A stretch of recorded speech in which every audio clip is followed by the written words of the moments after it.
Alors bonsoir à toutes et à tous. Je suis honoré, ravi de recevoir Jeanine Cummins ce soir. C'est un véritable événement de la recevoir en France, même si c'est en visioconférence. On va peut-être commencer par vous demander, Jeanine, que vous avez failli être banquière. Vous n'êtes pas passé loin de devenir banquière et au final, pour notre plus grand bonheur, vous devenez écrivain. Est-ce que vous pouvez nous raconter votre parcours et comment la littérature est venue s'inviter dans votre vie?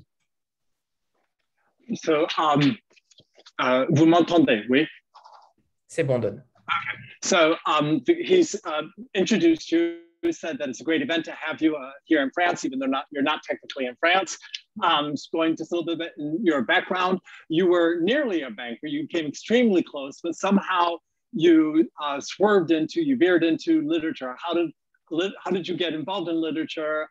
How did that happen? Can you repeat? I was nearly a what? Almost went into banking? No. Maybe there was well, first I just want to say thank you, and I'm very sorry for the delay. I had the time wrong, and so I appreciate everyone's patience and welcoming me so late. Okay, I'll just translate that part. Okay. D'abord, je vous donne mes excuses. Vous faire une excuse. Je me suis trompé sur l'heure. C'est un honneur d'être ici avec tout le monde ce soir. Okay, go ahead. I think I probably said one time in an interview that I after writing my first 3 books, which were all quite modestly published. The memoir, The Rip in Heaven, did fairly well, but my first 2 novels were very quiet. And I had a sense when I was writing American Dirt that it was sort of my last chance to really make a splash as a writer, and that I had to really knock it out of the park. And my husband and I, for many years, had an ongoing sort of joke every January when we would review our finances for the year. He would say, maybe you should just get a job at a bank. So maybe that was the crux of this misunderstanding, that I was almost a banker. I don't know what bank would have hired me, but thankfully I don't have to find out. Donc, en fait, peut-être que ça vient d'une interview. En fait, non, je n'ai pas failli être banquière. C'était en fait mon premier roman, Une déchirure dans le ciel, était plutôt un succès, mais mes 3 premiers romans, mon premier livre était plutôt un succès, mes 3 premiers romans a été un succès très modeste. Ça n'a pas vraiment très bien marché. Et donc, je savais que quand j'écrivais American Dirt, qu'il faudrait que ce soit vraiment, que ça fasse un tabac, que ce soit vraiment un succès. Sinon, j'allais être obligé un peu de laisser tomber l'écriture.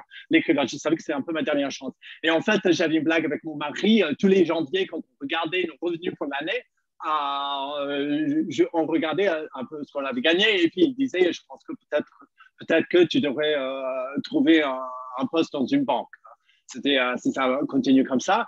Et donc, mais non, en fait, je n'ai jamais été prêt d'être une banquière, mais je ne sais pas quelle banque m'aurait embauché de toute manière. Alors en fait, je fais référence aux remerciements d'American Dirt, où dans la fin des remerciements, elle dit à Joe, merci de ne pas avoir insisté pour que j'aille travailler dans une banque. D'où ma question. Actually, in the when you say thanks at the end in American Dirt, you thank your husband. You thank Joe, and you say, "Oh, thank you for not forcing me to go into a bank." That's why. Yes, that was our little inside joke, I think, in our marriage for many years. So, but I would say that the banks are also quite thankful that they don't have me working there. So. Donc, en fait, oui, c'était notre petite blague avec mon mari, c'était entre nous. Mais je pense que les banques sont assez contentes aussi de ne pas m'avoir embauché.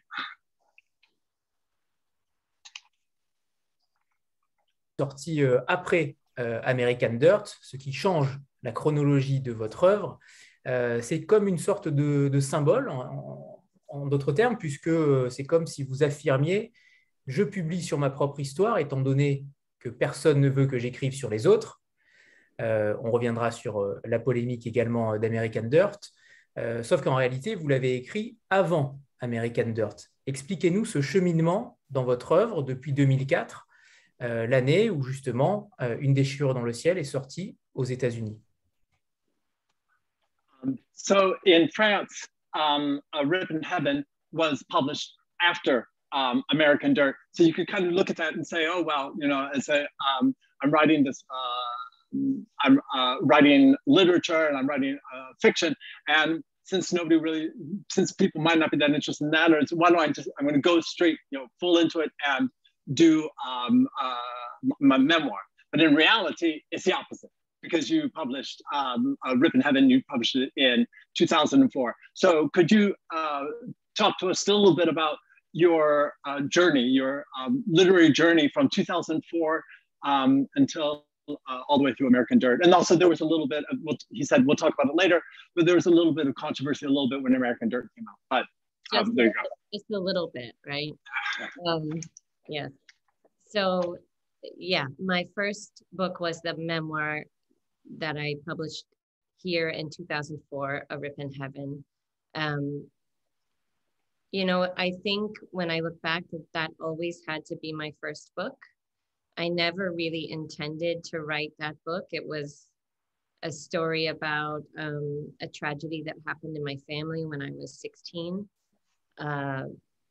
My brother was the only surviving victim of a violent crime in which two of my cousins were raped and murdered. And a few years after that crime happened, my brother, who is a firefighter, came to me and asked me if I would help him write his story. And so that book really is a love letter to my cousins. It is, you know, I hope it gives voice to my brother and what he survived. Okay. Do you mind if I just translate that part first? Okay. Donc, en fait, le livre Une déchirure dans le ciel, je pense que c'était obligé que ce soit mon premier livre. Je pense que ça ne pouvait pas être autrement. Je n'avais pas l'intention de le faire, c'est pas quelque chose, mais en fait, c'est quelque chose qui est arrivé, c'est un drame qui est arrivé quand j'avais 16 ans, avec le viol de mes deux cousines, le meurtre de mes deux cousines. Mon frère était le seul survivant. Et plus tard, mon frère est devenu pompier. Il est venu me voir. Et il m'a demandé, de lui donner l'aide pour écrire cette histoire. Et donc, quelque part, c'est un livre, c'est une lettre d'amour, un livre d'amour à mes cousines. Et j'espère que c'était une façon de donner une voix à mon frère, à l'expérience de mon frère. So, there you go. And I think, you know, in hindsight, I can see that writing that book first, it set me on a path for my career, because I knew after the writing of that book that I did not want to write nonfiction anymore. It was very painful and it was very complicated. And I wanted the freedom that I could get by writing fiction. But equally, it helped me to understand that my engine as a writer will always be in the telling of stories about injustice. I always want to tell stories where there is something happening in the world that I think people are not paying close enough attention to. And I want to write the story that forces the reader to pay attention to that injustice. Donc, en fait, ce livre, c'était ce récit, ça a lancé ma carrière. Et en fait, j'ai appris plusieurs choses en l'écrivant. Déjà, je me suis rendu compte que je ne voulais pas écrire des récits, je voulais faire plutôt de la fiction. C'était trop douloureux pour moi d'écrire cette histoire et c'était extrêmement compliqué. Donc, je me suis rendu compte que je voulais faire de la fiction. Aussi, je me suis rendu compte que c'était ce qui était le moteur dans mon écriture, ça allait être l'injustice. C'est ce qui m'intéresse dans tout ce que j'écris. J'écris toujours sur l'injustice. Je veux toujours évoquer des choses, regarder des choses, parler des choses dont j'ai l'impression que les lecteurs ou les gens n'en parlent pas suffisamment. Voilà, et donc c'était un peu attirer l'attention sur ce que je trouve injuste. Alors, on va rester justement sur une déchirure dans le ciel pour l'instant. J'imagine qu'une telle tragédie, quelque chose qui est aussi fort dans votre vie, doit être difficile à porter et à exprimer. Comment on écrit sur un tel drame sans s'effondrer? Comment on écrit avec une facilité déconcertante? Et j'imagine que ce n'est que l'apparence, j'imagine que le travail est faramineux derrière. Mais comment on fait pour écrire avec autant de force sur un événement, un drame familial aussi marquant? So we're going to stay with the subject of a rip in heaven. His question is, how is it possible to write about such an incredible tragedy? You write about it with ease, and he says, when we look at it, it seems as though it was easy. And I imagine there's a lot of stuff behind that, but that wasn't easy at all. But how can you take something and have so much force and be able to write about it and make it so wonderful, basically? Oh, that's very lovely. I think that very different from my novels, that book almost wrote itself. You know, I did have to do a lot of research. I studied all the library of data behind the case. I read all of the trial transcripts. I read all the court documents and the police reports and all the media coverage and all of that. But more importantly, I lived it and my family lived it. And in many ways, the story already existed. I just had to put it down on paper. It was a horrific story. And I think even before I wrote that book, and to be sure, in the many years that have passed since I wrote that book, writing has always been the way for me that I make sense of my trauma. It is the way that I tend to sort of interpret my pain or my grief, so that I can, I don't know if make sense of it is the right way to say it, but I always think that if you can take something incredibly painful and, you know, work with it in whatever medium you happen to be, if you're a painter or a sculptor or a musician or an artist or a writer, if you can pour that pain and grief and trauma into your art, there's almost nothing more worthwhile, I think, you know, because not only is it cathartic for the person who is creating the work, but it can also be a sort of bridge, I think, for other people who have experienced similar pain, or sometimes who have not experienced that pain, but who are trying to broaden their empathetic muscle. Donc, ce livre par rapport aux autres après, le livre, il s'est écrit un peu tout seul. C'est vrai que j'ai fait des recherches, j'ai tout relu dans les journaux, j'ai relu tout ce qu'il y avait écrit, c'était à la cour, c'était la police, mais l'essentiel, c'est que j'ai vécu. C'était mon expérience, mon expérience et c'était l'expérience de ma famille. Donc, en fait, l'histoire existait déjà. Et quand j'ai écrit dessus, c'était quelque chose d'horrible que j'avais vécu. Je pense que même avant d'écrire ce livre et même depuis le moment où j'ai écrit ce livre, écrire pour moi, c'est une façon de donner du sens à quelque chose, à une tragédie, à un drame, à quelque chose de difficile, quelque chose de douloureux, au deuil. Je pense que c'était les artistes, en général, peuvent prendre, quelque part, ils doivent prendre quelque chose de douloureux et puis s'en servir dans son art, que ce soit un peintre, un sculpteur, un musicien ou un écrivain. Et c'est une façon de donner un sens à cette douleur et à son art. Et c'est une façon de se soulager quelque part.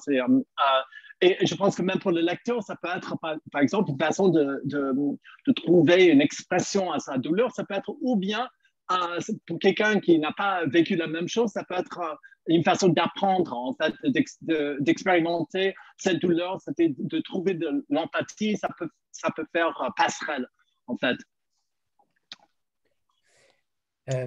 Justement, dans American Dirt, vous parlez en fin d'ouvrage d'une expression que j'ai trouvée superbe, le cratère de chagrin. Lorsque votre père est décédé, c'est le déclic pour écrire American Dirt. J'ai l'impression que dans votre volonté d'écriture, dans votre volonté de littérature, il faut l'accès au mal, l'accès à la souffrance pour pouvoir déclencher l'écriture. Est-ce que je me trompe quand je dis ça ou au contraire, c'est plutôt juste? So there's an expression, I'll be translating it from French into English. There's an expression that you use when you were talking about American Dirt, which was a crater of chagrin or a crater of woe or a crater of grief. And he thought this was a wonderful expression. It's do you actually need that kind of suffering or that kind of, he has the impression that you need that kind of suffering or that kind of hurt, that kind of pain to be able to create something. Is that true or not? I hope not. My brother is always joking with me that he says, you know, I hope no one has to die for you to write the next book, because in fact, you know, I wrote American Dirt while I was grieving for my father.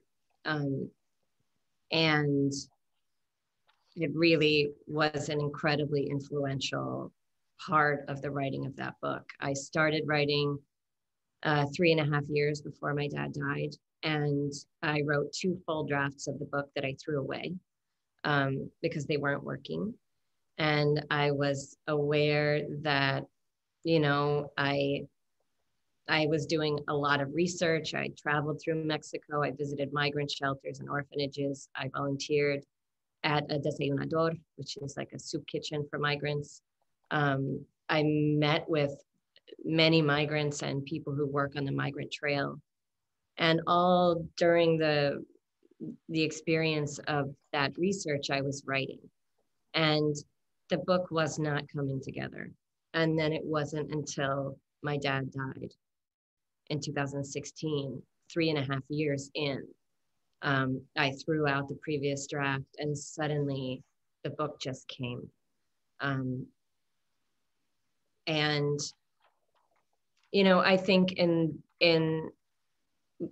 the experience of writing this book specifically, that grief was for me a tremendous catalyst. But I happen to be someone who believes that writing fiction can be and should be quite separate from the experiences of your own life. But it's also true that what we live as writers, sort of by definition, has a tremendous influence on our voice, on the way we interpret the world and on the way we choose to write about it. So I don't think it's necessary, but to be sure, it is influential.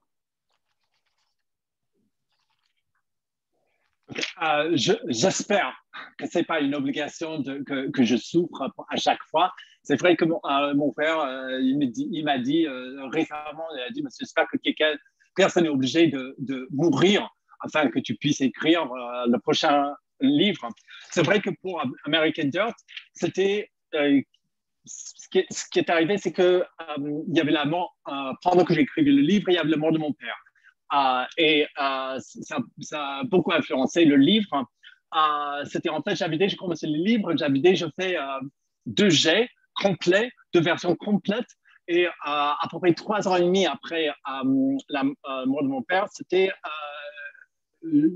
j'étais pas contente avec ce que j'écrivais, je savais que ça ne marchait pas. Et en fait, j'avais déjà fait des recherches, j'avais déjà été au Mexique, j'avais déjà rencontré des migrants, j'ai fait des restos du cœur et des orphelinats, mais ça ne marchait pas. Et en fait, quand mon père il est mort, il est décédé en 2016, et avec sa mort, j'ai jeté la version que je venais de terminer et je me suis relancé. Et là, tout d'un coup, tout marchait, c'était chagrin. C'est vrai que ça alimentait mon écriture.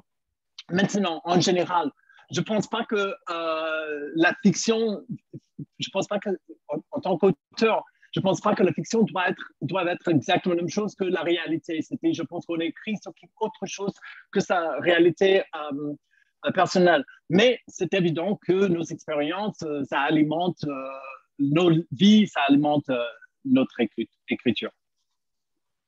Merci. Anne?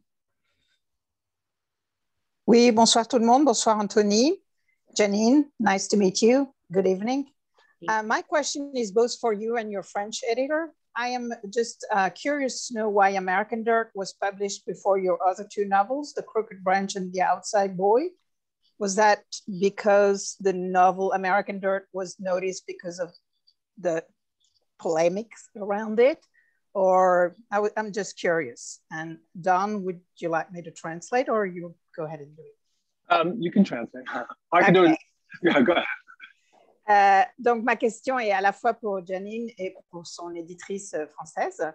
Je me demandais pourquoi c'était son troisième roman qui avait été publié en premier, American Dirt, et pas, il y a deux romans précédents entre La déchirure dans le ciel et American Dirt, et je me demandais si c'était le fait qu'il y ait eu beaucoup de polémiques autour de son roman American Dirt aux États-Unis qui avait attiré l'attention de l'éditrice française, de l'éditeur français, pardon. Alors, je ne peux pas répondre forcément pour Philippe Rey, sachant que nous, on est uniquement les éditeurs du poche, donc en fait, c'est vrai qu'on n'a pas, voilà, c'est pas nous qui avons décidé du premier roman à publier. En revanche, je pense qu'en effet, connaissant la polémique, ce roman a attiré l'attention certainement des scouts à l'étranger, et c'est par ce biais peut-être que Philippe Rey l'a découvert et a découvert cet auteur, et pour le coup a certainement choisi de publier l'ensemble de l'œuvre de Jeanine par la suite. Mais je ne peux pas vraiment m'avancer. Je pense que c'est la raison, mais voilà, peut-être que Jeanine en sait plus. En notant que les deux romans non publiés encore en France sont issus sont localisés en Irlande, là où elle a vécu, il me semble, 2 années. Donc les deux autres sont peut-être moins adaptés au public français que le sujet des migrants ou que l'histoire personnelle de Jeanine. La littérature irlandaise n'est pas forcément très bien représentée en France, mais ce n'est qu'une hypothèse. Ouais. Mais je pense que par la suite, pour le coup, Philippe Rey va éditer l'ensemble des romans de Jeanine Cummins, mais je pense que d'elle-même, en fait, c'est quand même American Dirt qui l'a fait aussi connaître, et pas que par la polémique. Voilà. Bien sûr. C'est ça qui peut être intéressant, justement, de savoir. Je vais traduire ça très rapidement. Oui. Jeanine. Okay, so I'm going to translate. This whole conversation is still going around you. So the answer for the editor was saying, she was saying, well, I wasn't involved in the choice of American Dirt to be published. And Philippe Rey is not here to answer that question. I imagine that potentially it's because there was in part because of the polemic. Maybe that scouts discovered the book and were able to, and because there was a lot of buzz around the book, maybe that's why they discovered first, and then the intention afterwards, after discovering that book and publishing it, maybe that's when they decided there's the intention to publish the other works. The other response that came from Anthony was that maybe also the other two novels that you wrote, they take place in Ireland. Is that right? Where you lived for 2 years, and maybe it wasn't that the French public couldn't really relate to that quite as much as they might be able to with immigrants, with migrating, with Mexico. So it might have been, but this is conjecture. And the question, do you know why American Dirt was published before the other two in France? I mean, I think they're both pretty close to, I mean, the fact is that none of my previous books had been translated into other languages. I was a very little known writer before I wrote American Dirt. My previous books were only published in the United States, and the two novels were published very modestly. American Dirt has been translated into 35 or 36 languages. So Philippe Rey purchased the French rights way before the polemic, and also the rights to Rip in Heaven. as did many other publishers around the world once the buzz for American Dirt started to happen. And then I think the way that the controversy grew up around the book was unexpected for many of those publishers around the world. Donc, c'était la réponse, elle dit, je pense que les deux ont un peu raison. En fait, la vérité, c'est que c'était mes deux romans avant American Dirt n'ont pas vraiment bien marché aux États-Unis. C'était, mais American Dirt, ça a été traduit en 35-36 langues. Philippe Rey a acheté les droits bien avant la polémique qui est arrivée. Il a acheté pour les droits pour American Dirt et pour Une déchirure dans le ciel.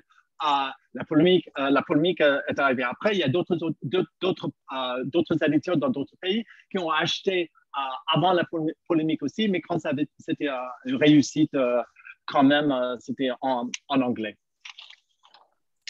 Alors cette polémique, justement, on va en parler parce que pour nous, Français, on a beaucoup de mal à comprendre comment une polémique sur le sujet de l'appropriation culturelle peut être aussi véhément, puisqu'en France et sûrement dans d'autres pays, beaucoup de lecteurs ne s'imaginent pas qu'un auteur doit être issu d'une minorité ou d'une autre ethnie, ou peu importe dans quelle case on le met, case avec évidemment des guillemets, on ne comprend pas qu'on ne puisse écrire que sur ce sujet-là. Alors évidemment, vous avez anticipé les choses puisque dans la postface d'American Dirt, vous annoncez que vous avez fait beaucoup de recherches, et on en parlera peut-être juste après. Mais avant de parler des recherches, expliquez-nous comment une polémique aussi forte est née.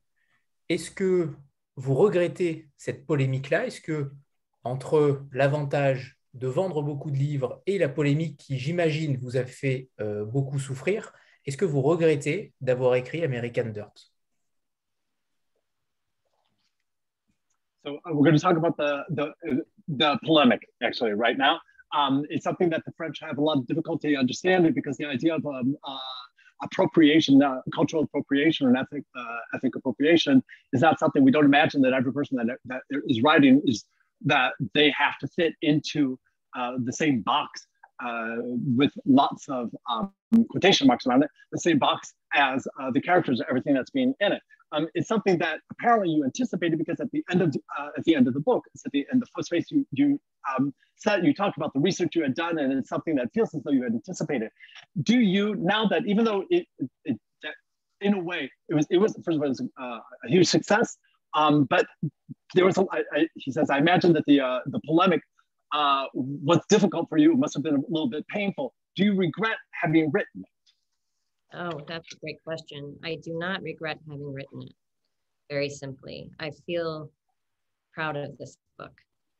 It's not a perfect novel. I will never write a perfect novel. But I did 5 years of research, and I wrote with sensitivity and care about these characters who I loved. And I did that because this was a subject that I cared very deeply about. I did anticipate some pushback because this is a sort of growing issue in the publishing industry in this country. But I did not anticipate the flavor of the pushback. I didn't think it would be so personal. I didn't think it would become an argument about my ethnicity or my integrity. And it was very painful. You know, that part, identity is very complicated, especially in the United States, where, you know, the vast majority of people are of mixed background, mixed heritage, like myself, mixed ethnicity. I am Puerto Rican and Irish, and it never occurred to me that I would have to defend my heritage, my DNA, my ethnicity on Twitter because I wrote a book where the characters are not Puerto Rican and Irish. Je ne regrette je ne regrette pas du tout. En fait, je suis très fier de ce roman. C'est quelque chose, c'est pas un roman parfait. Je pense que je vais jamais pouvoir écrire, je vais jamais écrire un roman parfait. Mais j'ai passé 5 ans à faire des recherches pour ce livre. J'ai essayé d'écrire quelque chose. C'était avec beaucoup de sensibilité, avec beaucoup de cœur. Je tenais vraiment à cœur ces personnages. Je m'attendais à un peu de critique, disons. C'était parce que c'était un peu ce qui se passait dans mon pays, aux États-Unis. Il y a un peu de rejet à ce sujet avec l'appropriation culturelle, mais je n'avais pas prévu, je n'avais pas anticipé un peu le parfum, disons, de ces critiques. C'était extrêmement personnel. On attaquait mon intégrité, on attaquait mon ethnicité. C'est vrai qu'aux États-Unis, l'identité est une chose extrêmement compliquée parce qu'il y a énormément de métis aux États-Unis. C'est des personnes qui avec un mélange culturel. Moi-même, mes parents sont portoricains et irlandais. Et je n'avais pas imaginé que je serais obligé de défendre ma propre ethnicité sur Twitter, que je serais obligé de défendre mon ADN sur Twitter. Et de défendre le fait que j'étais portoricaine et irlandaise. Et que j'étais uniquement, je n'avais pas le droit d'écrire sur d'autres ethnicités que des personnes métissées portoricaines et irlandais. En sachant, alors pardon Mélissa, je suis obligé de rebondir sur ça, hein. Je te donne la parole juste après. En sachant que c'est un roman, je n'ose imaginer la polémique si cela avait été un récit.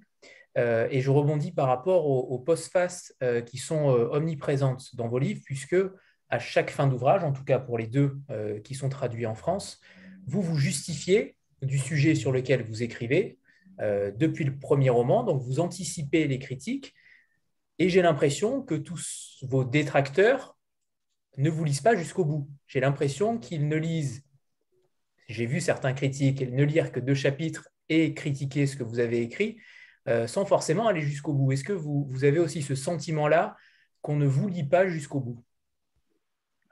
So he's about to back responding a little bit to that. So it's something that it seems that you're very aware of. You use the afterward, the postface, the paragraphs of the epilogue at the end of not epilogue, but the postface, where you commented about potential criticism you try to anticipate. But he said, I think there may be a lot of people that they don't read actually that far. There are people that say, well, I read 2 chapters and I just could not continue. Do you feel that there are a lot of people that just refuse to read to the end? Yeah, I have to say, you know, it's been 2 years since the book came out here in hardcover, and I have learned to identify that there were very different strands of this criticism. Some of them were legitimate and some were not. At the beginning, it just felt like hatred. And then as, you know, I got a little distance, I learned to understand that, you know, there were many reasons why this happened. And among those reasons is the fact that there is inequity in the publishing industry in the United States. And Latino writers, specifically Mexican writers, have been underrepresented in the industry, undervalued, underpaid for a very long time. So when I came along and I was perceived as a white woman writing about Latino people, and then there were a couple of early reviews that really distorted and fabricated facts about my life, about who I am, and which really exaggerated my identity as a white person rather than as a Latina woman of mixed heritage. And I think the fact that the book was getting so much attention in that environment, it was like dropping a lit match into dry kindling.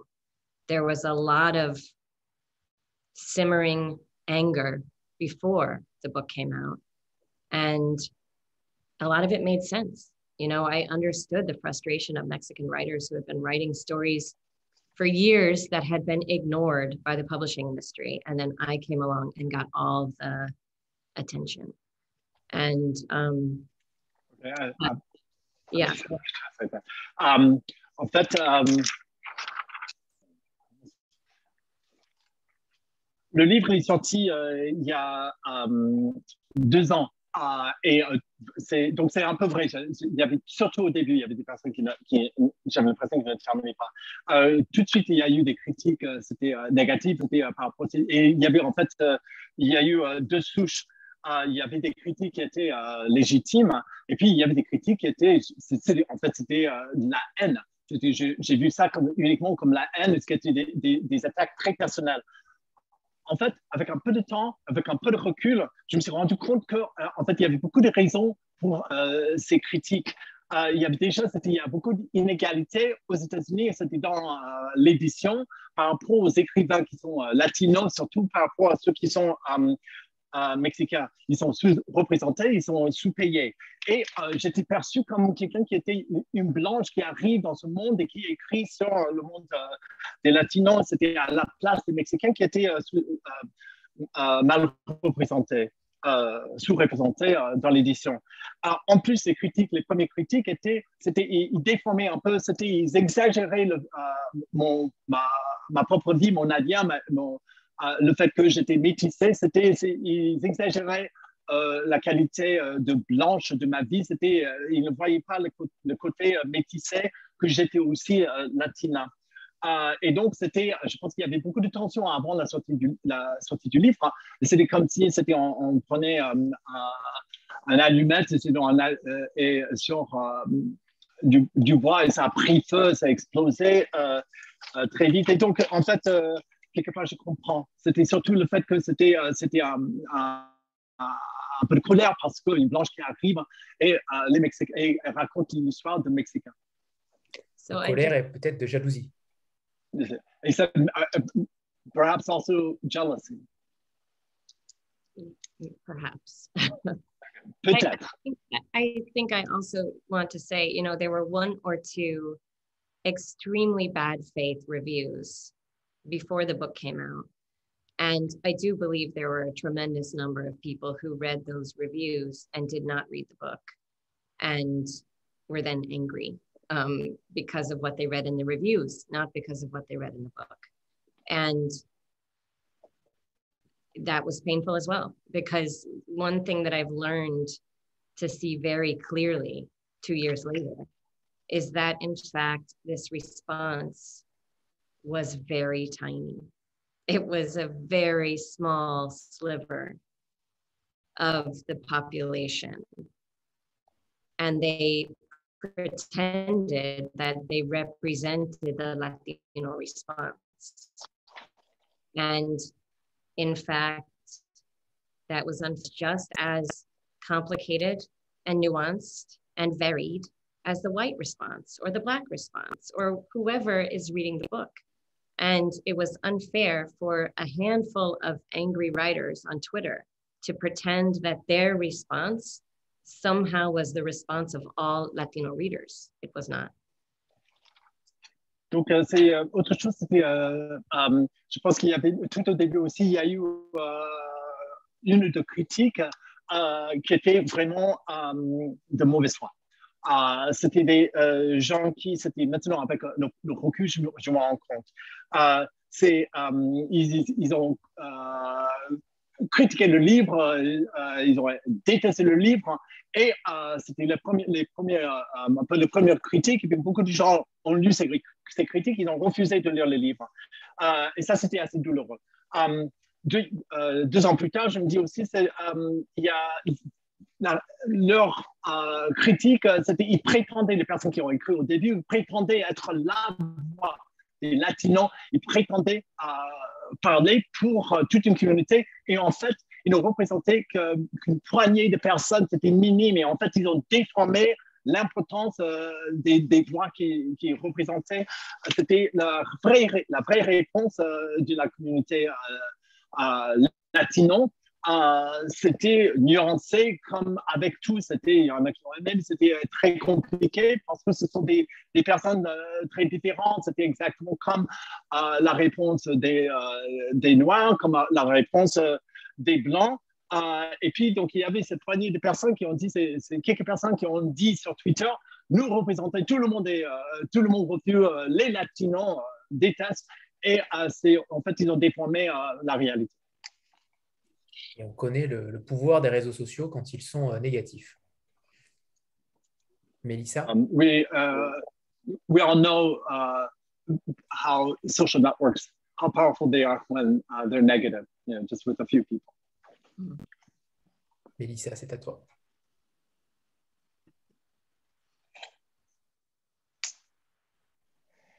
Oui, bonsoir. Moi, c'est juste un message de soutien. Je suis mexicaine et quand j'ai lu le livre, j'ai resté anodin. Donc, je vais essayer de parler un peu en anglais parce que j'ai envie de le dire ça à Jeanine. Donc, I'm Mexican, and when I saw what the book talks about, I was like, I have to read it. And I think it takes a lot of courage to talk about these things. And I saw like all the polemic and all the things that were said. And I think like Mexicans doesn't want to talk about these things. It's like a taboo that we all know it exists, but we prefer, or people prefer to don't talk about it. So when I started to read everything, I was like, they are jealous, or I don't know, like why she's talking about something about us, like people doesn't like to put the bad things in front of a reality. When I finished the book, I said it's a fiction, but it's more a reality. So like, I want to thank you for put in words what happened in Mexico, because every single word you write is real. And I even told to my husband, like, you have to read this book. Like, it's a reality that everyone wants to hide, but someone got the courage to scream it out. And it was like a bomb. And everyone was like so mad because it hurts when someone tells you the truth and doesn't want to say it. So for me, it's a great book you write. It's really well documented. Like I grew up knowing all these things. So when I was reading it, it was like perfect. So that's I only want to say, like, really thank you, because someone has to tell these stories. And you got the courage to say it, and this is great. Thank you so much. I'm going to just translate that for the French people. Un peu en raccourci, j'avais dit que je suis mexicaine, et vous avez vraiment parlé de choses qui sont des choses qui sont tabous pour les Mexicains. C'est quelque chose, une vraie réalité. C'est vrai que c'est la fiction, mais il y a beaucoup de réalité dedans. Et nous, les Mexicains en général, on n'aime pas trop mettre ça en avant, on ne veut pas montrer ce côté du Mexique. Et puis, quand c'est sorti, c'était vrai que les personnes, c'était comme une explosion, comme une bombe. Il y a les gens qui ont crié, mais il y a beaucoup de vérité. C'était en fait tout ce que j'ai lu en tant que Mexicaine, j'avais envie de lire le livre dès qu'il est sorti, et tout ce que j'ai lu, c'était la vérité. C'est extrêmement bien documenté. Je voulais vous remercier de l'avoir écrit. C'est un livre formidable. So I want to say thank you to Melissa for speaking up and for saying that here. And I should say that this is exactly the response that I typically receive from Mexican people. Now, I will say that the majority of my challenge comes not from Latino people, not from Mexican people, but mostly from white people. And I don't know why that is. But I do, it makes me very happy, and it makes me feel very comforted when I meet Mexican people who say exactly what Melissa just said. And it reminds me of the reasons why I wrote this book. And I should also say that it feels... Let me just that part first. That's okay. D'abord, je veux remercier Melissa d'avoir dit ça. En fait, je trouve que c'est une réponse typique de la part des Mexicains quand ils ont lu le livre. Il y a beaucoup de gens, la plupart des Mexicains, c'était un peu ce qu'ils disent. C'était les critiques qui viennent, les critiques négatives. Ça vient, je dois dire, normalement, ça vient des Blancs, en fait, des lecteurs blancs. Et je ne sais pas exactement pourquoi. C'était les propos de Melissa, ça me réconforte et je veux la remercier. Et, sorry, go ahead. Oh gosh, I lost my train of thought. Oh, I'm sorry. It's okay. You said very comforting for me, and I want to thank her Melissa for saying that. Yes, yes. I don't know what else I'm going to say. Maybe this is my cue that we should move along from the topic of the controversy. Yeah, I don't know. I'm fine talking about it, but it is, it has taken over largely around the conversation that I hoped would be about migrants. When we published this book, I had very briefly what felt like an unprecedented platform to talk about migration, compulsory migration in the world, which is the global story of our times. When you see what is happening in Ukraine today, what is happening in Syria and Afghanistan, and in so many unstable places around the world, including, by the way, the United States, we are all in a moment where anything could happen. We are living in unstable times. And so I hope that this book would be an opportunity for people to talk about the realities of compulsory migration. And instead, the conversation became about something very different. Also an important topic, but it is my hope that eventually we go back to the original story of the book, because I think that this is a thing worth talking about that people aren't paying close enough attention to. And when I wrote the book, it seems crazy to say it now, but it didn't feel like I was writing a Mexican story. It's a story about a mother and her child. And when the world begins to collapse around you, what would you do to save that kid? And the answer to that question is, it crosses every cultural boundary there is. You would do anything to save your child. And that's what I wanted this book to be about. Donc, en fait, c'était bon, je ne sais pas exactement ce que j'allais dire avant, c'était peut-être un indice, c'était un signe qu'on devrait parler un peu d'autre chose. Ça ne m'arrange pas du tout de parler de la polémique. Mais en même temps, quand j'ai écrit ce livre, ce n'était pas du tout ce que je voulais faire. C'était pas ce côté-là, je voulais en fait parler des migrants et je croyais que quand le livre est sorti, ça pouvait provoquer une conversation autour de la migration, surtout la migration forcée. C'est quelque chose qui est un peu universel, c'est partout en ce moment, c'est en Ukraine, Syrie, Afghanistan, même les États-Unis, on ne sait jamais ce qui va arriver. C'est une époque extrêmement instable, il n'y a pas de stabilité. Et la migration forcée, c'est quelque chose maintenant, quand le livre, et c'est ça l'histoire du livre, ce n'est pas cette polémique, c'est une histoire de migration forcée. Et en plus, c'est pas pour moi, quand j'ai écrit, c'était pas un livre sur le Mexique et sur des Mexicains, c'était l'histoire d'une mère et dans l'enfant, et c'était quand le monde de cet enfant s'écroule, qu'est-ce qu'une mère va faire? Et pour moi, ça traverse toutes les cultures. La mère, qu'est-ce qu'elle va faire? Elle va tout faire pour sauver son enfant. C'était ça mon idée de départ, c'était ça le sujet pour moi dans le livre. Alors en effet, on va passer sur la polémique, on en a déjà beaucoup parlé, et on va peut-être passer la parole à Agnès, et sinon je rebondirai.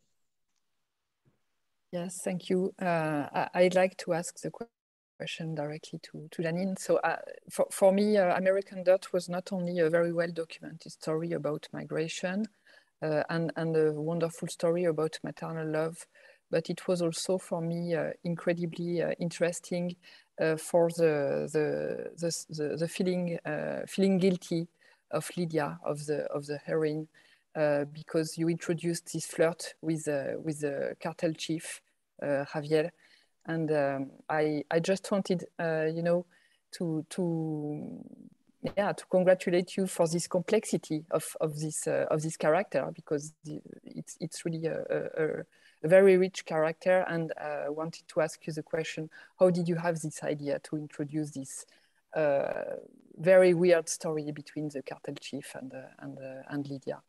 Donc la question que je pose à Jeanine, c'est que au-delà de la formidable histoire de migration qui est très bien documentée et de la magnifique histoire d'amour maternel que représente American Dirt, qu'est-ce qui lui a donné l'idée de complexifier le personnage de Lydia avec le flirt avec son client Javier et qui a donné cette incroyable histoire de culpabilité derrière pendant tout le roman? Thank you for that question. I think for me, whenever I'm answering a question about craft in my book, how did I create a character, or why did I make certain choices, it always feels a little bit like I'm, you know, rummaging around in my psychology to answer this question in hindsight, because I am a writer who tends to write from the gut. I don't plan things very well ahead of time. And in the case of Lydia specifically, I didn't plan her at all.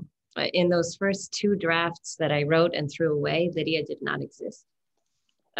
Luca was the principal character, and he, in those 2 earlier drafts, was what we call an unaccompanied minor. And it took me a long time to go back to his origin story and discover his mother. But when she appeared to me, she came fully formed. And I think it was always central to my ideas about writing this novel that I wanted every character, Javier and Lydia, as well as Rebecca, Soledad, Luca, all of them, to be against stereotype. You know, I know so many people in my community who are migrants, who are immigrants. I know a woman who lives here who is a lawyer in Ecuador, and she is here cleaning houses.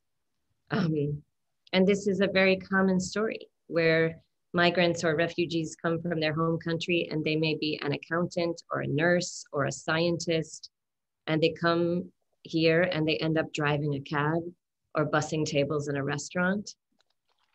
And I was acutely aware that refugees and migrants very often do not look like the stereotype of what, you know, a typical estadounidense person would think of as a migrant. So I wanted every character in this book to sort of illustrate that, to be interrogating the stereotype.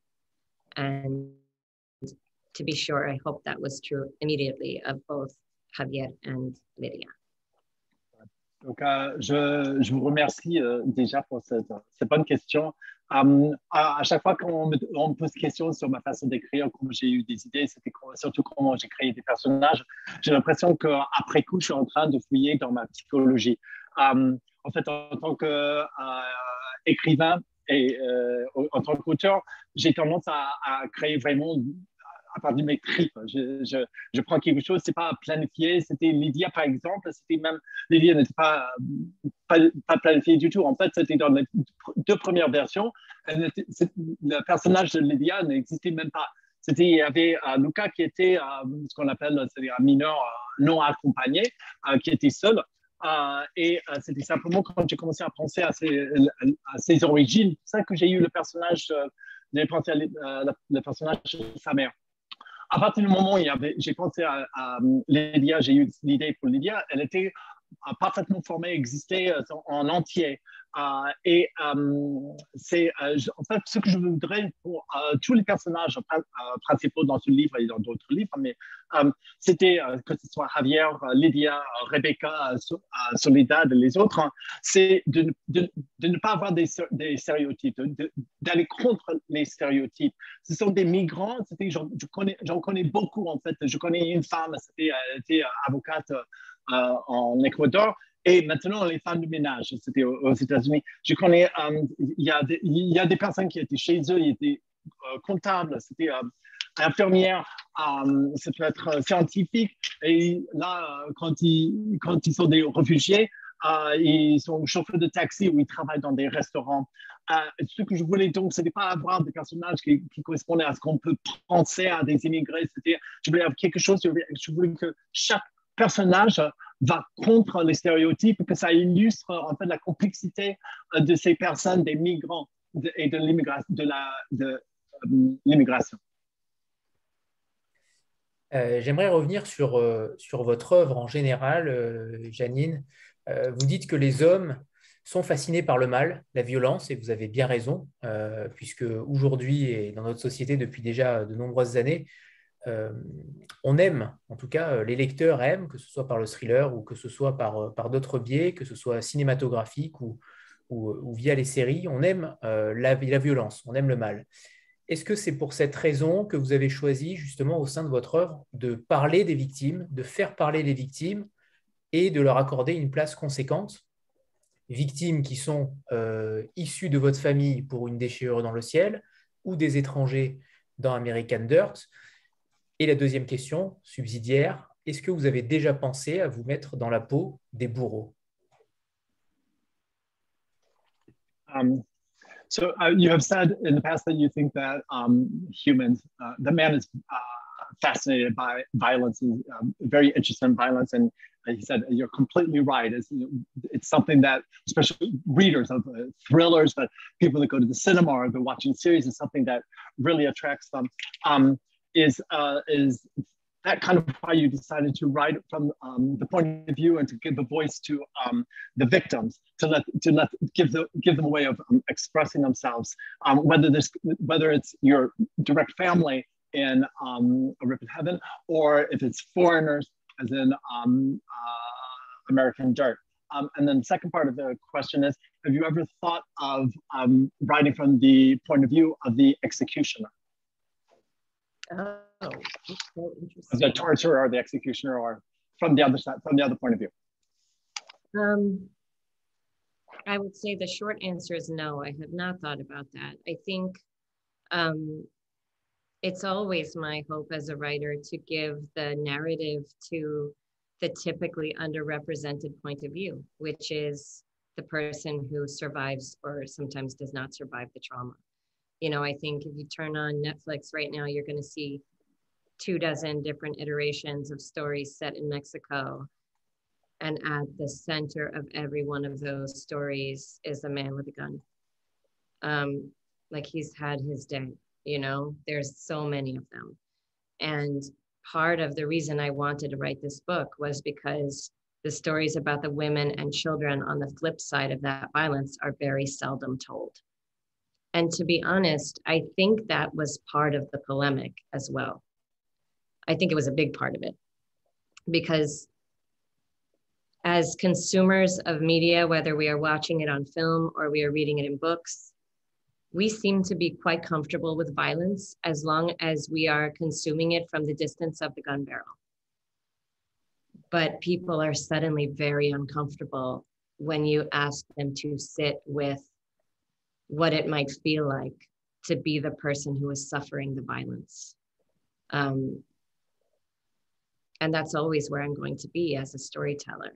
I think because of the experiences of my early life and the stories that I'm interested in exploring and telling and even reading, I'm always much more interested in exploring those viewpoints of the people who are experiencing the trauma rather than the ones who are inflicting it. Donc, c'était pour répondre tout de suite, c'est non, écrire du point de vue du bourreau, non, ça ne m'intéresse pas. J'ai toujours voulu et je vais toujours raconter l'histoire de la victime, de la personne qui a survécu ou qui n'a pas survécu. Si on regarde par exemple Netflix, il y a des dizaines et des dizaines d'histoires autour où c'était au centre, il y a un homme et il y a son pistolet. Et dans ces histoires, c'était souvent, on ne raconte pas l'histoire des femmes ou des enfants qui ont souffert. Cette histoire est rarement racontée. Et je pense que c'était peut-être, c'était une grande partie de la source, de la raison d'être de la polémique. C'est que les consommateurs, on est à l'aise avec la violence tant qu'on est du côté du revolver, du côté du fusil, de l'arme. Et on est mal à l'aise quand on est proche de la personne qui est en train de souffrir. Et je le ferai toujours, je vais toujours être du côté de la victime, de personnes qui souffrent. C'était en partie parce que c'était un peu à cause de ma jeunesse. C'est aussi les histoires que j'aime bien raconter et c'est même les histoires que j'aime bien lire. Raconter le point de vue de la personne qui souffre, ça va être le cœur en fait, de mon écriture. C'est ce qui m'intéresse. Alors, avant de passer à l'extrait que Jeanine nous a préparé, on a pour habitude de faire une photo de groupe. Donc voilà, préparez-vous. 3, 2, 1. Oui, allez-y. Okay. Before you read the passage, we're taking a group photo. We always do this. Okay. 3, 2, 1. OK. Alors, est-ce que Jeanine pourrait nous lire un extrait qu'elle a préparé? Could you please read the passage that you prepared for us? Yes. So it's from close to the end of the book, chapter 31. Okay. Let me just to warn them in case they want to find it. C'est du chapitre 31 vers la fin du livre. Voilà. The light is vigorous here. To be in it is to be discovered. To be out of it is to be concealed. When the desert sunlight shines on any scrap of moving color, that color radiates like a beacon. Mommy and Luca huddled together beneath the shade of a rock, pressed up beside a silk tassel tree. Catkins hang down from its branches and pale green curtains that drop their clinging flowers into Mommy's hair. Tucked into this dark alcove and curled behind their backpacks, they're invisible from the ridge where that plume of dust is growing steadily across the hillside in a sputtering line. Around them, the other migrants squirm to find cover, flattening themselves into the parched grasses, twisting themselves into the spiky shadows of yucca fronds, folding themselves into the silhouette of a cypress tree. They all become perfectly motionless and silent. Even Beto is quiet, lying flat among the blonde stalks, his toes pointing up to the sky. When 3 minutes have passed, they finally hear the vague rumble of an engine slurring itself into the wind. After another full minute, the vehicle appears on a slope not far above them, on the next hill over. It's the distinct white and green Chevy Tahoe of the US Border Patrol. El Chacal's face betrays nothing. Nobody move, he says quietly. He's well hidden between Marisol and Nicolas in the shade of a standing rock. Because he knows it might be some time before they can move again, he always makes sure to land in a comfortable position.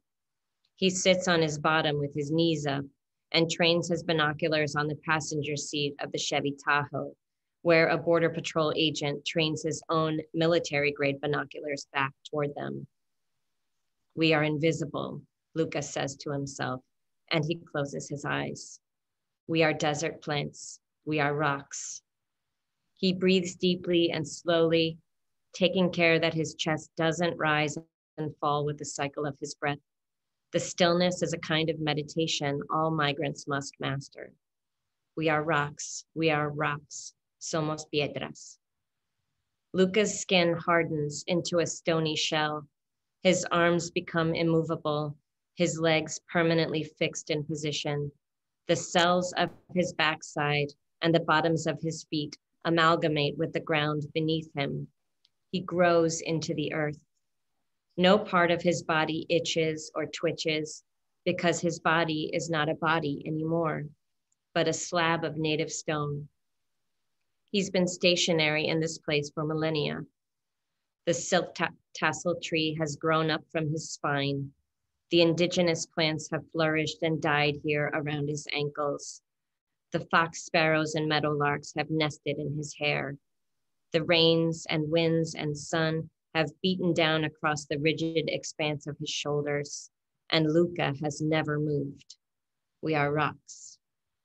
At length, the Tahoe finishes its noisy, indiscreet voyage across the ridge and disappears over a low rim into the next seam of the valley beyond. El Chacal doesn't waste time on chit-chat. The sun is lodging itself ever higher into the hot, bright shelf of the sky, and they should have made camp an hour ago. It's not safe for them to be exerting themselves beneath the burning lamp of the sun. It will sap them. Vámonos, he says, apúrense.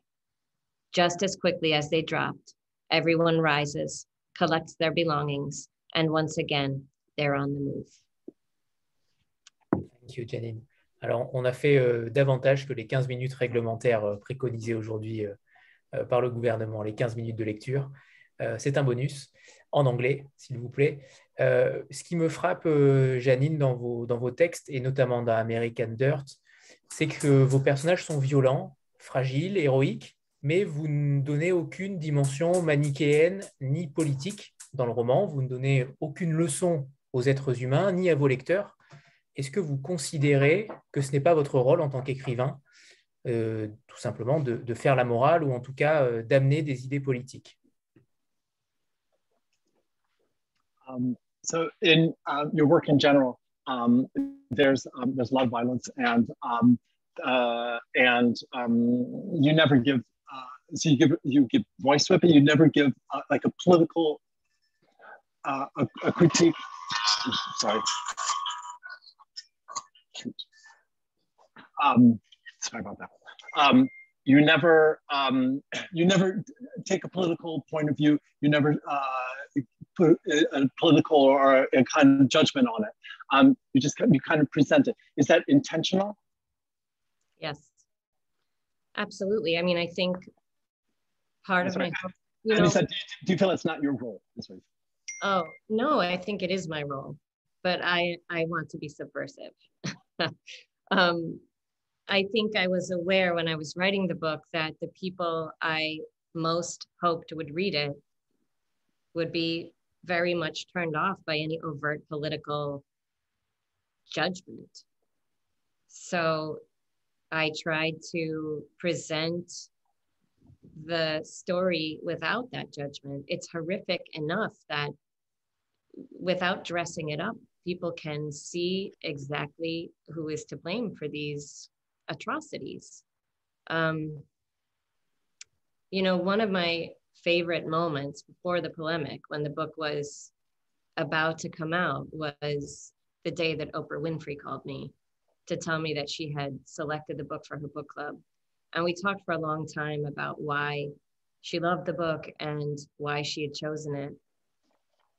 And one of the things she said to me, well, I said to her, you know, of course, I hoped you would read it. And she said, me specifically or just people? And I said, no, you specifically, Oprah Winfrey. And she said, why me? And I said, because you have the reach to get to those readers who would otherwise never pick up a book about migrants. And she said, well, they will now. And that was such a beautiful moment for me, knowing that this book would potentially get into the hands of the people who could make a difference politically, who otherwise may never have picked up a book about migrants. Donc, en fait, c'était la question, est-ce que c'était mon rôle? Oui, je pense que c'est mon rôle, mais je ne le fais pas. C'est parce que j'aime bien être subversive, quelque part. C'est vrai que je n'avais pas envie de mettre une dimension politique parce que je ne voulais pas déplaire aux gens. Je ne voulais pas que les gens se détournent du livre, qu'ils rejettent le livre. Je pense que l'histoire est tellement horrifique, ou les histoires sont tellement horrifiques, horribles, qu'on sait qui est coupable. On sait à qui on doit blâmer pour ces choses, ces atrocités. En fait, quand le livre est sorti, j'ai eu un appel de la part de Oprah Winfrey aux États-Unis. C'est une personne extrêmement importante qui a un club et qui a nommé mon livre pour son club. Moi, quand on m'a appelé, j'ai dit, moi, j'étais très contente. Je lui dis, j'étais très content que vous ayez lu ce livre. Je voulais que vous lisiez ce livre. Elle a dit, moi en général, ou moi particulièrement, ou les gens en général. Elle a dit, non, vous, Oprah, je voulais que ce soit vous, que vous lisiez ce livre parce que vous avez la capacité d'atteindre d'autres lecteurs, d'autres personnes. Vous avez la capacité de motiver des personnes qui ne lisent jamais et les faire découvrir ce livre. Je voulais que cette histoire de migrants, que ça atteigne un public beaucoup plus large et que surtout que les gens qui ont la capacité de faire quelque chose, qui soient touchés, qui découvrent cette histoire. Et je voulais mettre entre les mains de ces personnes, les gens qui politiquement, ils ont le pouvoir de vraiment de faire quelque chose. Alors, ça me permet de rebondir sur les auteurs et les personnalités qui ont encensé American Dirt aux États-Unis, comme Stephen King, John Grisham ou Don Winslow, qui vous ont encensé. Mais quels sont les auteurs qui vous ont marqué, qui vous ont permis d'écrire, de développer votre écriture, votre style? Est-ce qu'il y a des auteurs précis, et si possible, peut-être des auteurs qui ne sont pas forcément traduits en France? Ce serait un bonus supplémentaire, mais une torture en même temps. Quels sont les auteurs qui l'ont façonné en tant qu'écrivain? So that gives the opportunity to talk about people that have commented on your book. I guess it's Stephen King and John Grisham, other people that have talked about it. But who are the people that actually have inspired you or motivated you? Who are the people that you read? And if you can mention people that aren't actually published in France, that would be great. It's kind of a torture to ask you to do that. But if you could, that would be even better, even better. Yes, I don't know, actually. I'm sure that some of my favorite, I'm sure Gabriel Garcia Marquez, for example, is published well in France, worldwide. He is huge, has been hugely influential in my life as a writer. Louise Erdrich is another one. She's a wonderful Native American writer who writes about violence, often from the point of view of the people who suffered, very beautifully. And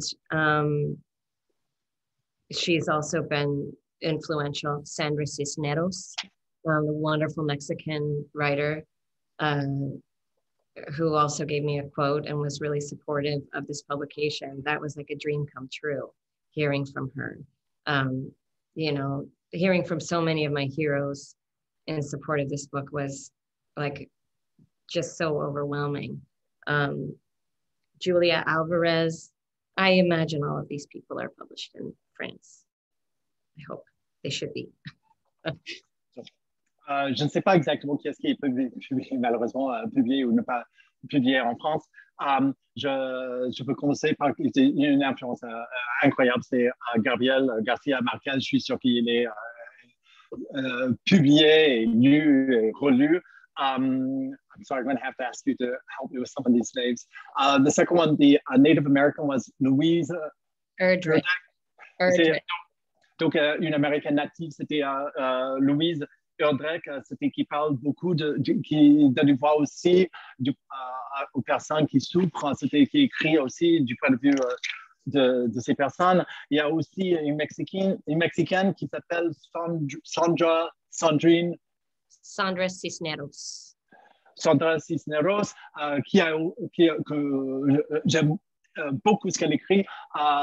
C'est quelqu'un qui écrit extrêmement bien et elle a proposé une citation. C'était pour mon livre, en fait, ce sont mes héros. Et il y a aussi Julia Alvarez.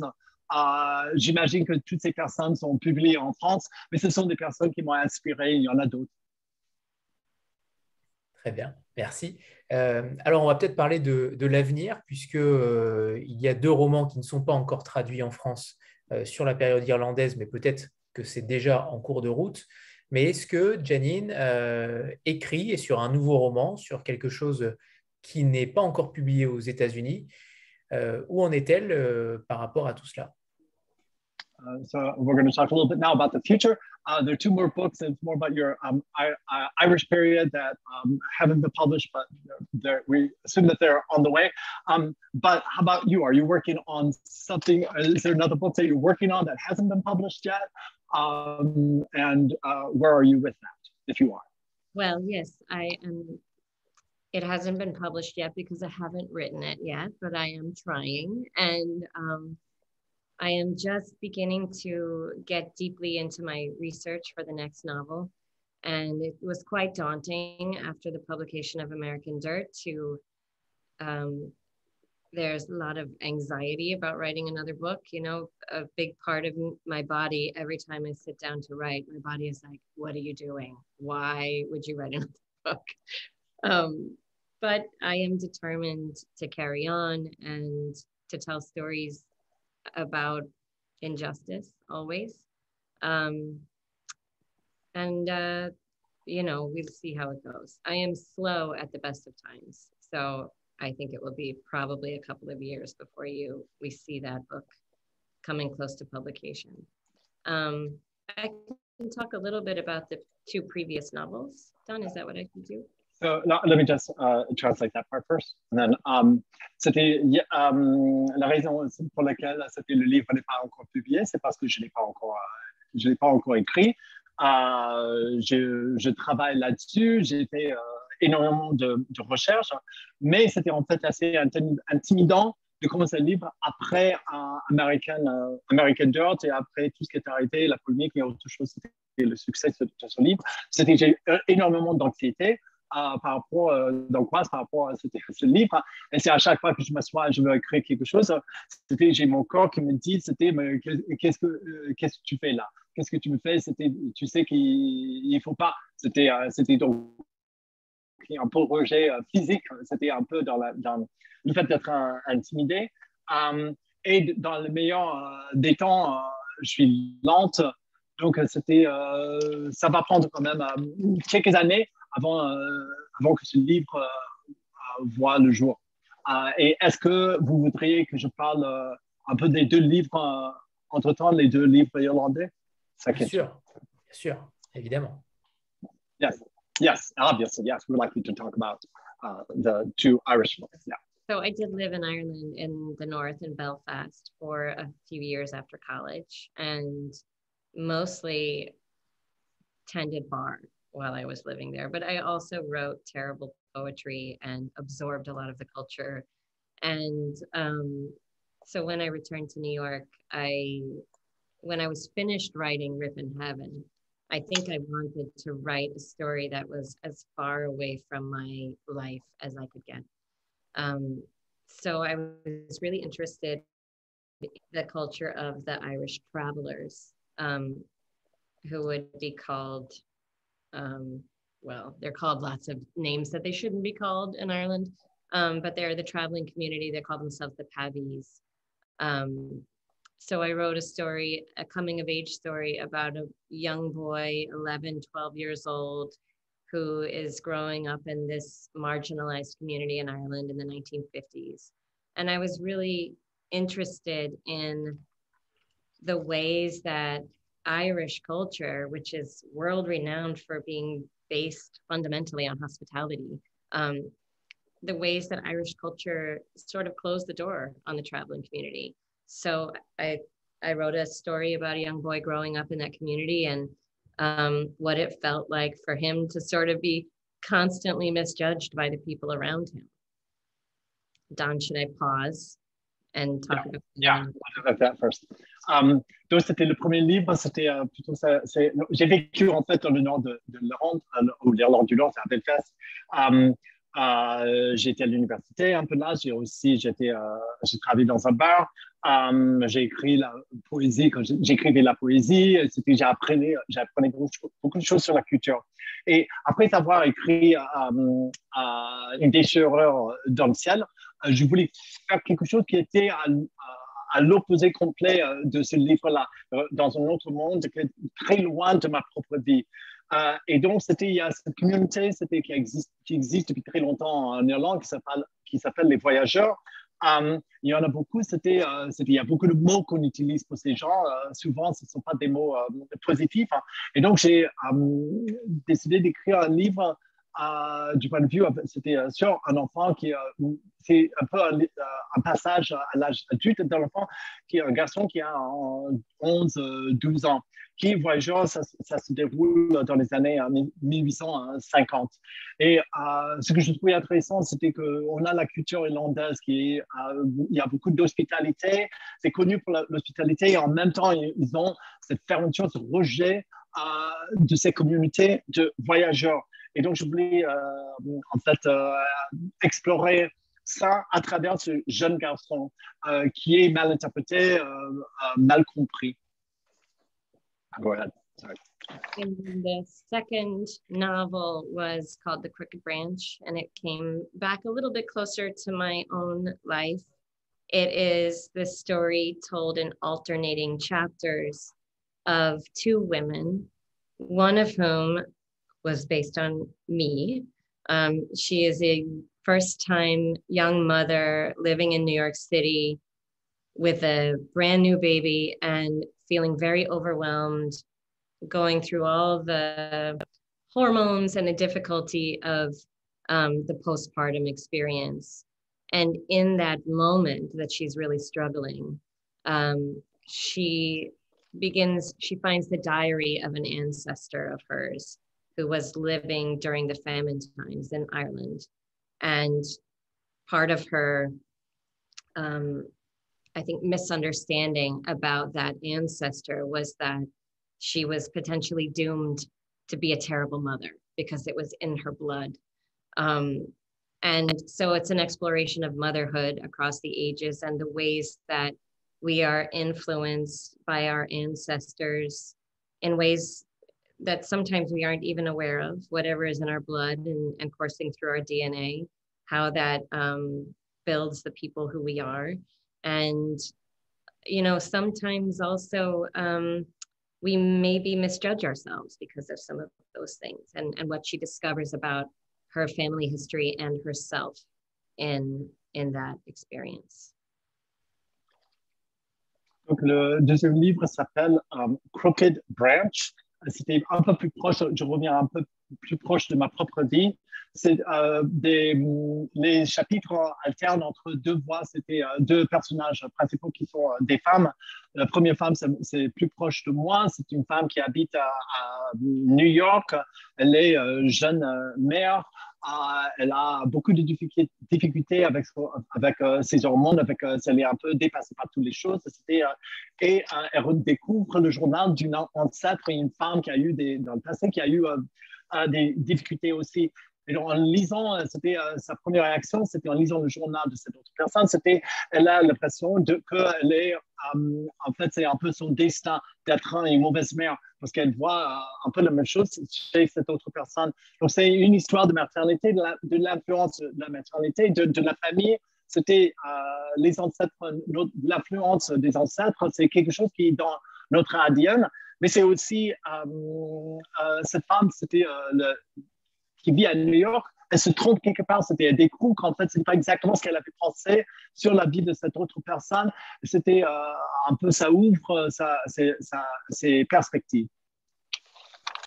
Le premier ouvrage dont Jeanine a parlé me fait beaucoup penser à Nomadland de Jessica Broder, sauf que Jeanine l'a écrit 7 ans avant. Je ne sais pas si on est dans le même thème, mais j'ai l'impression en tout cas que ce sont ces populations nomades dans un style différent, mais j'imagine que certains d'entre vous y ont aussi pensé.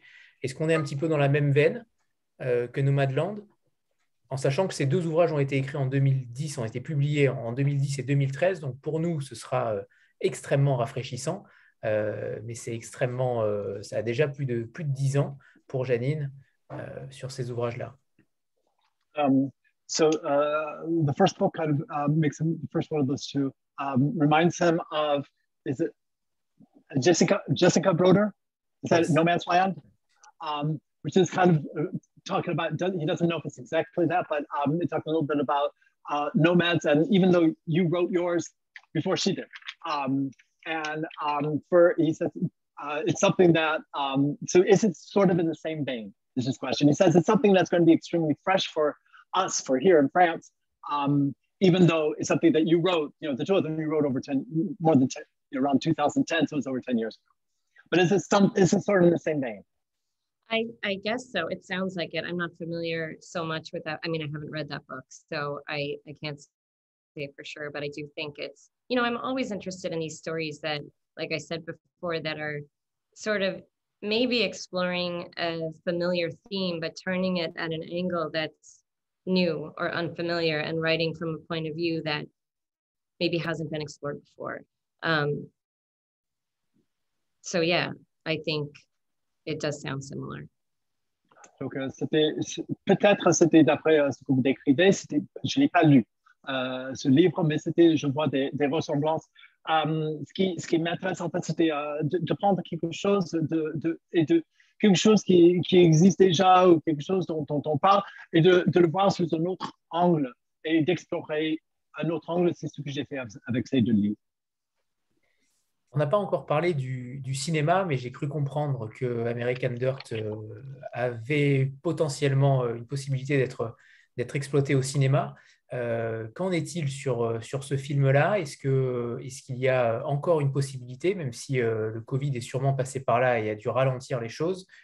Et est-ce que Une déchirure dans le ciel a un potentiel pour être adapté au cinéma, même si j'imagine que cela risque d'être plus douloureux encore pour le coup, puisque c'est une affaire familiale, une histoire familiale, et de le voir peut-être à l'écran serait plus difficile, mais son écriture est très cinématographique et s'adapterait parfaitement au 7e art.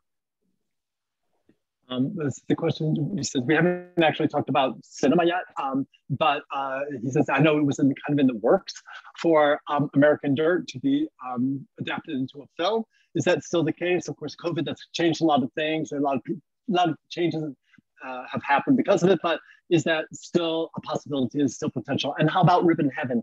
Is there any interest in making, has there anybody expressed any interest in making that into a movie? He said, I imagine that would be kind of difficult for you to actually see it on the screen, but you have a very cinematic, graphic way of writing, and it's very well suited for cinema. Thank you. The American Dirt option was just recently renewed, so everything is quite delayed because of the pandemic, but the company which purchased the option are still, they just renewed the option. So apparently they're still working on it. And Hollywood feels like a whole other beast. Like I'll believe it when I'm in the front row eating popcorn, you know? But, you know, it's exciting to have even the possibility that this movie could come to pass. But in the meantime, I'm quite happy that the book exists. As for A Rip in Heaven, there was actually quite a bit of interest in selling the film rights when the book came out in 2004. Brad Pitt's company offered to buy it, as did I think CBS and Paramount, and I declined to sell the movie rights to that book. It did not feel like a choice, actually. I understood that it would be far too painful for my family to watch a movie about that story. So I decided to keep the movie rights. But I'm sure eager to sell the movie rights to the other two novels. So if anyone wants to buy them, let me know. You can DM me. Okay. Donc, c'était l'option pour American Dirt, ça vient d'être renouvelé. C'est vrai qu'à cause de la pandémie, ça a ralenti énormément les choses, mais cette option, ça existe toujours. C'est toujours un peu potentiel. Pour moi, c'était Hollywood, c'est une créature complètement différente, c'est quelque chose que je ne comprends pas. Donc pour moi, tant que je ne suis pas dans la salle noire avec mes pop-corn devant un écran où il y a le film, c'est pas vrai pour moi. Mais ça reste une possibilité. Mais de toute manière, je suis ravi que le livre existe et que le livre marche. Pour Une déchirure dans le ciel, j'ai eu des propositions tout au début. Quand le livre est sorti, il y a la société de Brad Pitt, il y a aussi la société CBS aux États-Unis, il y a aussi les studios Paramount. Ils ont proposé, mais j'ai refusé à l'époque parce que je me suis dit que je n'avais pas le choix. Ça aurait été trop douloureux, je pense, pour ma famille, pour moi et pour ma famille, et je ne pouvais pas faire autrement. Mais pour les deux autres livres, les options, la possibilité, les droits sont toujours disponibles. Donc, s'il y a quelqu'un ici qui voudrait acheter les droits pour tourner les deux autres romans en film, vous êtes les bienvenus. Il suffit de m'envoyer un message en ligne et je vous répondrai. Très bien répondu.